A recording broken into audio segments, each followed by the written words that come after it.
The Gobi Desert's tough, but even tougher when you're stuck in two-wheel drive.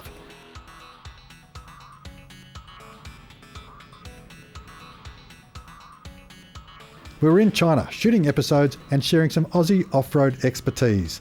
And one of our experts was Tim Tadamanti from iDrive.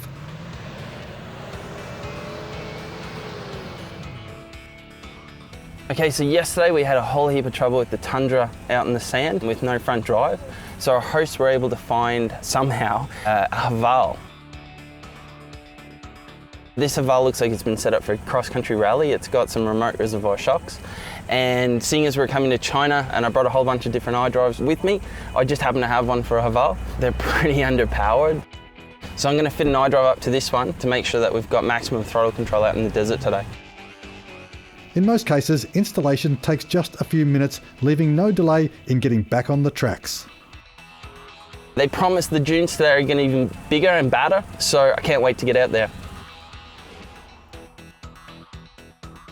After a quick operations brief with guidance from our very own Xiumin Shi, the Haval was enjoying its new breath of life with a sharpened throttle response and unleashed power.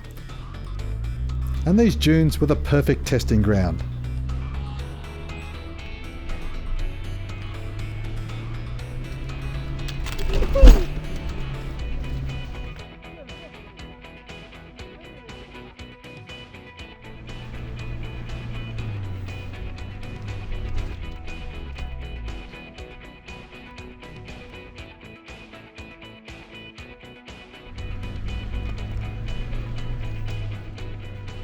The Chinese drivers loved the iDrive and were blown away by the increased throttle response. In the soft sand of the Gobi Desert, the Aussie iDrive was making friends quickly.